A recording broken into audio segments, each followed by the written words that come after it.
Doctor Sufiyan, आप गलत हैं। आपकी कैलकुलेशंस गलत हैं। आपकी पिछली वीडियो जो स्पीड ऑफ लाइट इन कुरान करीम के कंटेक्स्ट में थी, उसमें आपने ल्यूनर ऑर्बिट 2.15 मिलियन दिखाया, जबकि नासा के मुताबिक यही ल्यूनर ऑर्बिट 2.4 मिलियन है, जो कि एक बहुत बड़ी गलती है। तो क्या नासा गलत है, या मेरी कैलकुलेशंस गलत थी, या हम दोनों ही ठीक हैं? मगर कैसे? और एक और सवाल कि सर, आप कहते हैं कि स्पीड ऑफ लाइट पर टाइम रुक जाता है।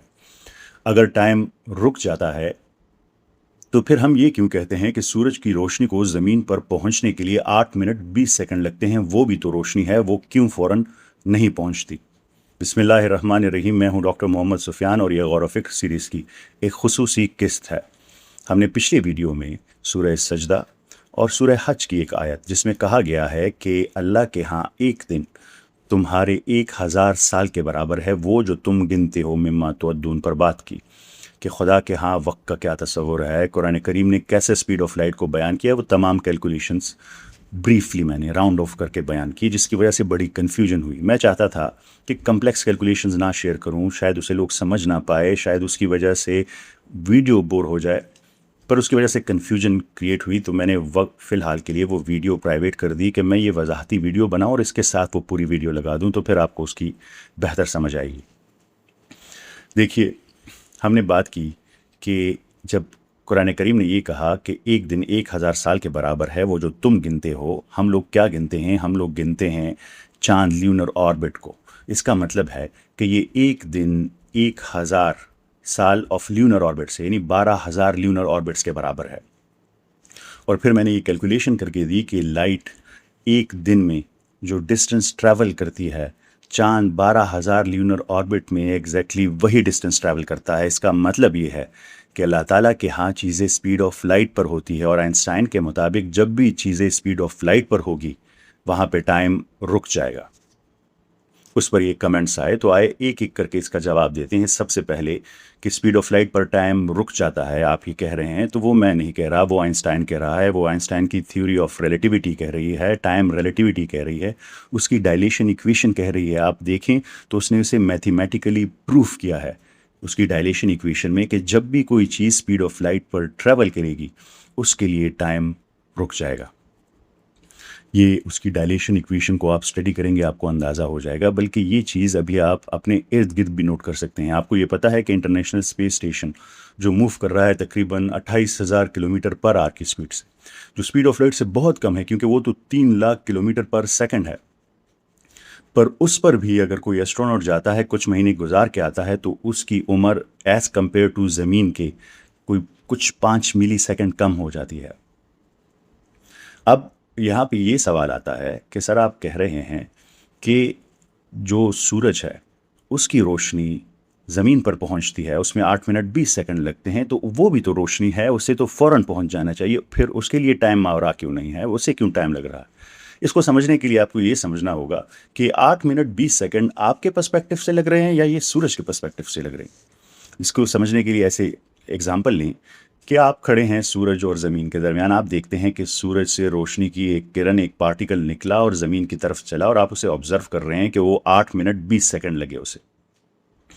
तो आपने कहा कि सूरज की रोशनी को ज़मीन पर पहुंचने के लिए 8 मिनट 20 सेकंड लगे, पर ये आपके पर्सपेक्टिव हैं, ऑब्जर्वर पर्सपेक्टिव से है। वो फोटोन, वो लाइट पार्टिकल जिस लम्हे सूरज से निकला, उसी लम्हे ज़मीन पर पहुंच गया। सिर्फ ये ही नहीं, जो वो फोटोन जो 13.8 बिलियन साल पहले बिग बैंग के बाद सबसे पहले चला था, उसे भी 13.8 बिलियन साल नहीं हुए, उसे कोई टाइम ही नहीं गुजरा और हम तक पहुंच गए। क्यों? क्योंकि आइंस्टाइन की थ्योरी ऑफ रिलेटिविटी कहती है जब भी कोई काम स्पीड ऑफ लाइट से होगा, वो टाइम से मावरा हो जाएगा, उस पर टाइम नहीं गुजरेगा। देखिए, हमारे बिल्कुल करीब की जो गैलेक्सी है उसे एंड्रोमेडा गैलेक्सी कहते हैं। हमारी कैलकुलेशंस के मुताबिक उस तक पहुंचने के लिए 2.5 मिलियन लाइट ईयर्स लगेंगे, पर वो 2.5 मिलियन लाइट ईयर्स उसके लिए नहीं लगेंगे जो ट्रैवल कर रहा है, वो फ़ौरन पहुंच जाएगा। पर जो उसे ऑब्ज़र्व कर रहा है, उसको उसके मुताबिक 2.5 मिलियन लाइट ईयर्स गुजरेंगे। तो ये टाइम जो 8 मिनट 20 सेकंड का है, ये ऑब्जर्वर के पर्सपेक्टिव से है। ये याद रखिएगा कि आइंस्टाइन के मुताबिक मैटर, हम लोग जो हैं, मादा जो है, वो कभी भी स्पीड ऑफ लाइट से ट्रैवल नहीं कर सकता, क्योंकि उसका मास इन्फिनिट हो जाएगा। इसी लिए मैंने बयान किया, क्योंकि ये एक दिन 1000 साल का जो हिसाब है वो 12,000 ल्यूनर ऑर्बिट्स के बराबर बनता है, जो बिल्कुल एग्जैक्ट स्पीड ऑफ लाइट का डिस्टेंस है। इसका मतलब है अल्लाह ताला के यहाँ चीज़ें स्पीड ऑफ लाइट पर हो रही है। अल्लाह ताला और उसका निज़ाम जो है वो टाइम से मावरा है। यही इन दो आयतों का खुलासा था। पर यहाँ पे एक बहुत बड़ा सवाल पैदा हुआ कि सर आपने अपनी कैलकुलेशन में जो ल्यूनर ऑर्बिट यानी चांद जो ज़मीन के गिर्द एक चक्कर कंप्लीट करता है, एक महीना हो जाता है, वो आपने कहा कि वो है 2.15 मिलियन, जबकि वही डिस्टेंस नासा बयान करता है 2.4 मिलियन किलोमीटर। तो ये तो एक बहुत बड़ा डिफरेंस है। तो आपने एक बहुत बड़ी गलती की है मल्टीप्लिकेशन में, क्योंकि इसी नंबर को फिर हम मल्टीप्लाई करेंगे 12 से तो 1 साल का आएगा, और 1000 से मल्टीप्लाई करेंगे तो 12,000 ऑर्बिट आ जाएगा, जो 25.8 25.9 बिलियन किलोमीटर आ जाएगा, जो एग्जैक्ट डिस्टेंस है जो स्पीड ऑफ लाइट एक दिन में कवर करती है। तो ये क्या मुअम्मा है, आपने क्यों 2.15 लिया? अब इसको ज़रा समझिए। सबसे पहले तो स्पीड ऑफ लाइट को लें। स्पीड ऑफ लाइट हमें पता है कि आलमोस्ट 3 लाख किलोमीटर पर सेकंड की रफ्तार से ट्रैवल करती है। उसे जब आप मल्टीप्लाई करते हैं साइड रियल डे से, साइड रियल डे याद रखिएगा वो है 23 आवर 56 मिनट 4 सेकंड। हमारा जो साइड रियल डे है ज़मीन का, साइनोडिक नहीं, मैं साइड रियल डे की बात कर रहा हूँ। साइड रियल डे जो है वो है 23 आवर्स 56 मिनट्स और 4 सेकंड्स। तो वो एग्जैक्ट यही डिस्टेंस बनता है 25.8 पॉइंट समथिंग या 25.83, और 12,000 ऑर्बिट से भी यही डिस्टेंस बनता है जब आप उसे 2.153 से मल्टीप्लाई करें। पर नासा कह रहा है कि ये तो 2.4 मिलियन है। वो क्यों? अब ज़रा इसको समझिए। नासा ने ये 2.4 मिलियन डिस्टेंस कैसे कैलकुलेट किया, लेंथ कैसे कैलकुलेट करते हैं? जब आप वेलोसिटी को टाइम से मल्टीप्लाई करते हैं। अब वेलोसिटी क्या है? नासा के मुताबिक मून की जो वेलोसिटी है, जो स्पीड है, वो है 3686 किलोमीटर पर आवर, और टाइम अगर आप साइड रियल के लिहाज से देखें तो 655.71 घंटे लगते हैं चांद को एक ऑर्बिट कंप्लीट करने में। वो बनता है 27.321 डेज के लिहाज से इतना बनता है, और आवर्स के लिहाज से 655 बनता है। बट चूँकि हम लोग लेंथ कैलकुलेट करते हैं किलोमीटर इंटू आर में, इस वजह से हमें इसे आर में कैलकुलेट करना होता है। वो बन जाता है 655.71। और ये याद रखिएगा ये साइड रियल है, साइनोडिक नहीं। अब ये साइड रियल और साइनोडिक क्या है, इसको डिफरेंस को समझिए। साइनोडिक के लिहाज से चांद को 29.5 दिन लगते हैं, और साइड रियल के लिहाज से 27.321 लगते हैं। ये डिफरेंस क्यों है? देखिए, चांद ज़मीन के गिर्द घूम रहा है, ज़मीन चांद के सूरज के गिर्द घूम रही है। तो चांद जब ज़मीन के गिर्द घूमता है उतने टाइम में ज़मीन आगे बढ़ गई होती है, क्योंकि उसने सूरज के गिर्द घूमना है, तो वो एक्स्ट्रा डिस्टेंस ट्रैवल करती है। हम लोगों को ये एक्स्ट्रा डिस्टेंस इसमें से हटाना है, क्योंकि हमें सिर्फ वही डिस्टेंस चाहिए जो चांद ज़मीन के गिर्द करता है। तो जब आप सिर्फ वही टाइम देखते हैं जो चांद ज़मीन के गिर्द घूमता है, उसे साइड रियल कहते हैं। तो जब आप नासा का डिस्टेंस देखेंगे तो एक 2.41 मिलियन होगा, वो साइड रियल होगा, और एक 2.61 होगा, वो साइनोडिक होगा। अब ये जो डिफरेंस है 2.41 मिलियन और 2.61 मिलियन, ये साइनोडिक और साइड रियल का है। मसला ये है कि जो मैंने जैसे आपको कहा, ये लेंथ हम कैलकुलेट करने के लिए वेलोसिटी इनटू टाइम करते हैं। वेलोसिटी उन्होंने कहा 3686 और टाइम है 655.71 according to sidereal motion, तो वो बनता है 2.4 मिलियन। पर यहाँ पे एक गलती है। गलती ये है कि इन्होंने जो वेलोसिटी मून की कैलकुलेट की, उसमें से जो सन का ग्रेविटेशनल पुल है जिसकी वजह से इसकी वेलोसिटी बड़ी है, वो वैल्यू नहीं हटाई गई। इसका क्या मतलब है, इसे मैं आपको एक बहुत सिंपल एग्जांपल से एक्सप्लेन करता हूँ। देखिए, फॉर एग्जांपल आप और आपका दोस्त एक ट्रेन में ट्रैवल कर रहे हैं और ट्रेन बहुत तेज़ी से जा रही है। अचानक आपका दोस्त उठता है और वो सर्कल में घूमना शुरू कर देता है, और वो कहता है कि कैलकुलेट करो कि इस सर्कल में मैंने कितना डिस्टेंस ट्रैवल किया। अब दो तरह की मूवमेंट हो रही है। वो शख्स जो ट्रेन से बाहर खड़ा है उसको दो तरह की मूवमेंट नज़र आ रही है। ट्रेन भी मूव कर रही है, और वो लड़का भी उस ट्रेन के अंदर गोल गोल घूम रहा है। अब आपका काम यह है कि आपने सिर्फ वो मूवमेंट कैलकुलेट करनी है जो वो लड़का सर्कल्स में घूम रहा है, और वो मूवमेंट नहीं जो ट्रेन की वजह से आ रही है। अब जो ज़मीन की सूरज के गिर्द मूवमेंट है, उसकी मूवमेंट की मिसाल वो ट्रेन की मूवमेंट है, और चांद की मूवमेंट वो लड़के वाली मूवमेंट है। तो अब हमने इसमें से वो स्पीड हटानी है जो ट्रेन की वजह से आ रही है, और सिर्फ वही स्पीड रखनी है जो वो लड़का अपने दायरे में घूम रहा है। उम्मीद है आप इस इशू को समझ गए होंगे कि मैं आपसे क्या कहना चाह रहा हूँ। एक दफ़ा फिर समझिएगा, ट्रेन है वो मूव कर रही है बहुत तेज़ी से, उसमें एक लड़का अंदर गोल गोल घूमने लगता है। आपका टास्क ये है कि आपने उस लड़की का जो गोल घूमने का ऑर्बिट है उसे कैलकुलेट करना है। पर चूंकि ट्रेन भी मूव कर रही है उसके साथ वो लड़का भी मूव कर रहा है, तो वो भी उसके साथ इंक्लूड हो गया। ये बिल्कुल ऐसे है कि ज़मीन भी मूव कर रही है, उसके साथ चांद भी मूव कर रहा है। आप सिर्फ चांद की मूवमेंट ज़मीन के गिर्द नोट करना चाहते हैं, आप ये नहीं नोट करना चाहते हैं कि वो जो एक्स्ट्रा डिस्टेंस ये ट्रैवल कर रहा है क्योंकि ज़मीन मूव कर रही है, वो आप नहीं नोटिस करना चाहते। उसके लिए आप क्या करेंगे? उसके लिए जो वेलोसिटी है, जो नासा ने कहा 3686, उसमें से वो हिस्सा हटाना होगा जो अर्थ की सन के गिर्द मूवमेंट की वजह से आ रहा है। वो हम कैसे हटाएंगे? उसको हटाने के लिए डॉक्टर मंसूर इजिप्ट के एक बहुत अच्छे स्कॉलर हैं, उन्होंने एक मेथड निकाला है और वो मेथड बड़ा लॉजिकल है। डॉक्टर मंसूर ने जो मेथड यूज़ किया वो ये है। डॉक्टर मंसूर कहते हैं कि इसको ऐसे ले लें, ज़मीन सूरज के गिर्द एक पूरा गोल चक्कर लगाती है तो वो 360 डिग्रीज बनते हैं। हम लोग एक महीने का देख रहे हैं क्योंकि जो ल्यूनर ऑर्बिट हम कैलकुलेट कर रहे हैं वो एक महीने में कैलकुलेट होता है और साइड रियल है 27.321 डेज में कैलकुलेट होता है। तो हम देखना चाह रहे हैं कि ज़मीन इस 27.321 डेज में सूरज के गिर्द कितना डिस्टेंस ट्रैवल करती है। ये कैलकुलेट करने के लिए डॉक्टर मंसूर ने क्या किया कि 27.321 को डिवाइड किया, जो टोटल नंबर ऑफ डेज़ हैं ज़मीन के सूरज के गिर्द जो है 365.25, तो 27.321 को डिवाइड किया 365.25 पे और मल्टीप्लाई कर दिया 360 डिग्री से।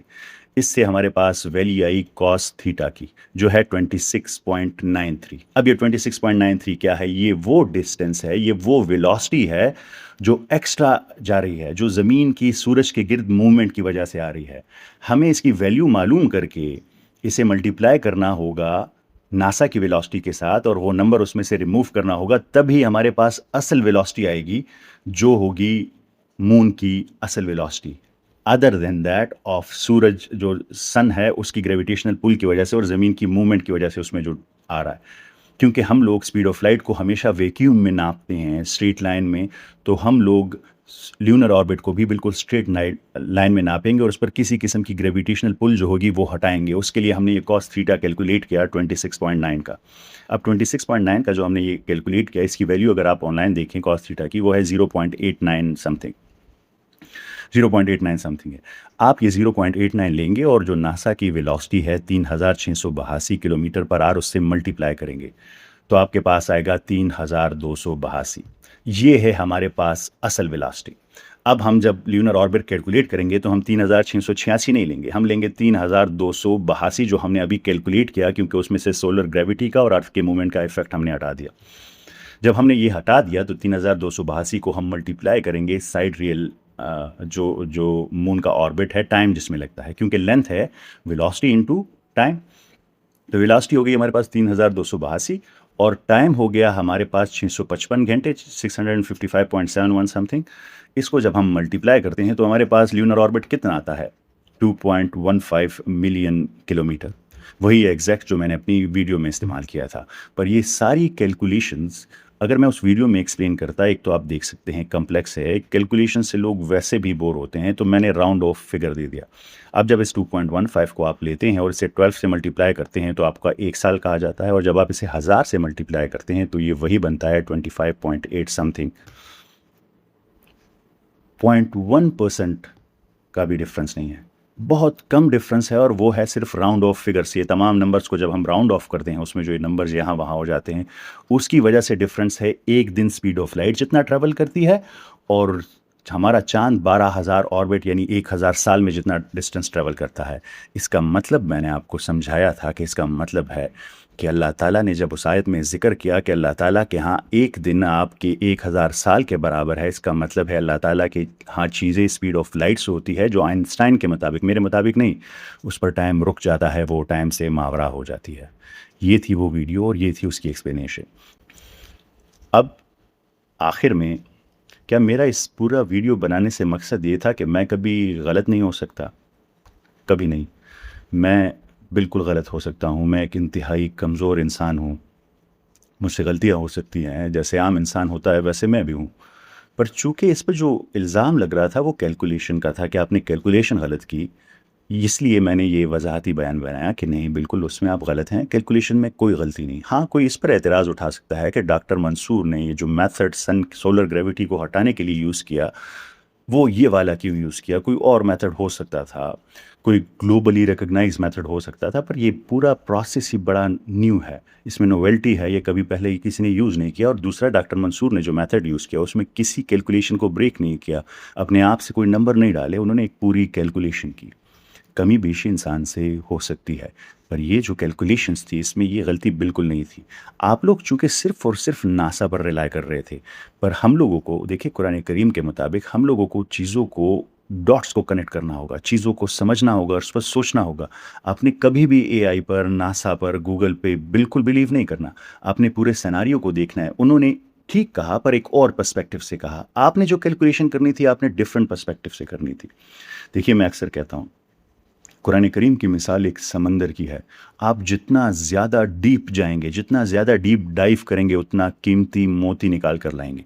जितना ज़्यादा गौर व फिक्र करेंगे, जितने ज़्यादा कनेक्शन बिल्डअप करेंगे, और ये एक ना ख़त्म होने वाला समंदर है और ना ख़त्म होने वाले मोती हैं। आप डाइव लगाते रहें और आपको नई नई चीज़ें मिलती रहेंगी। कमी बेशी मुझसे हो सकती है, डॉक्टर मंसूर से हो सकती है, हम बहुत कमज़ोर हैं, अल्लाह ताला हमारी कमी बेशी माफ़ करे। पर ये एक्सप्लेनेशन सिर्फ़ और सिर्फ इसलिए ज़रूरी थी कि कुछ लोग इसे गलत पर्पज़ से यूज़ करें, और वो मैं बिल्कुल नहीं चाहता था। अभी आप ये पूरी वीडियो देखें और आपको ये वीडियो समझ भी आएगी और आपको इसका मज़ा भी आएगा। अगर मैं आपसे कहूँ कि कुरान करीम ने 1400 साल पहले एग्जैक्ट स्पीड ऑफ लाइट हमें बता दी थी, तो क्या आप मानेंगे? और कुरान पाक की जिस एक आयत को बुनियाद बनाकर आज के मुल्हिदीन यानी एथियस्ट ये तंज करते हैं कि देखो तुम्हारा खुदा तो खुद वक्त के अंदर है, दरअसल बिल्कुल वही एक आयत खुदा के वक्त से मुकम्मल आज़ाद होने का कायनात का सबसे ठोस साइंसी सबूत है। एक ऐसा सबूत जिसने आज के बड़े बड़े साइंसदानों के होश उड़ा दिए। आज की किस्त को समझने के लिए आपकी पूरी तवज्जो की ज़रूरत है, तभी आप समझ पाएंगे। तो आइए शुरुआत करते हैं। बिस्मिल्लाहिर्रहमानिर्रहीम। अस्सलाम वालेकुम। मैं हूं डॉक्टर मोहम्मद सुफियान और आप देख रहे हैं गौर व फिक्र सीरीज़ की किस्त नंबर। हम सब ये तो मानते हैं कि अल्लाह ताला वक्त और मकान यानी स्पेस टाइम फैब्रिक की कैद से मुकम्मल तौर पर आज़ाद है, लेकिन जैसे ही हम ये मानते हैं जहन में फ़ौरन एक बहुत बड़ा तज़ाद पैदा होता है, और वो तज़ाद ये है कि अगर खुदा वक्त का मोहताज नहीं है और वो टाइम की डायमेंशन से बिल्कुल बाहर है, तो फिर कुरान करीम में ये क्यों लिखा है कि तुम्हारे रब के नज़दीक एक दिन तुम्हारी गिनती के 1000 साल के बराबर है? ज़रा ठंडे दिमाग से एक लम्हे के लिए रुक कर सोचिए। जिस ज़ात पर वक्त का कोई असर ही नहीं, जिसके लिए कल, आज और आने वाले कल का कोई वजूद ही नहीं, भला इसका अपना एक दिन कैसे हो सकता है?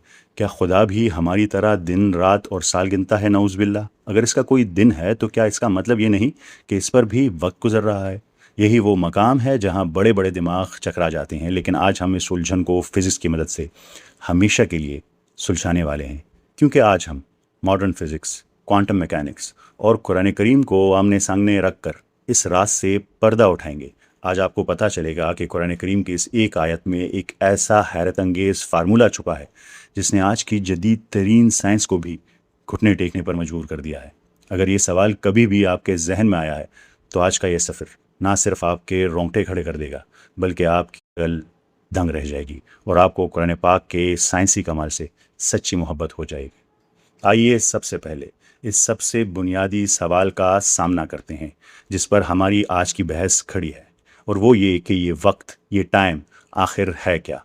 हम सबको लगता है कि वक्त बस एक सीधी लकीर है जो चलती जा रही है। आपकी कलाई पर बंधी घड़ी टिक टिक कर रही है और वक्त गुजर रहा है ना? लेकिन हकीकत इससे बहुत मुख्तलिफ और हैरानकुन है। जदीद साइंस हमें बताती है कि बिग बैंग से पहले इस कायनात का सिरे से कोई वजूद ही नहीं था। ज़रा आंखें बंद करके तसव्वुर करें, ना कोई सितारा, ना मादा, ना खला, और हैरत की बात सुनिए, इस वक्त का भी कोई वजूद नहीं था, यानी वक्त था ही नहीं। अब समझते हैं कि वो खालिक कायनात कभी वक्त का मोहताज या कैदी क्यों नहीं हो सकता, क्योंकि दरअसल हमें लगता है कि वक्त हमेशा से था जो नहीं था, लेकिन हकीकत ये नहीं है। ये बिल्कुल ऐसा है जैसे आप कोई वीडियो गेम शुरू करें, जब तक आप स्टार्ट का बटन नहीं दबा देते इस गेम के अंदर के वक्त का कोई वजूद नहीं होता। ठीक इसी तरह वक्त की पैदाइश भी बिल्कुल उसी लम्हे हुई जब ये कायनात बनी।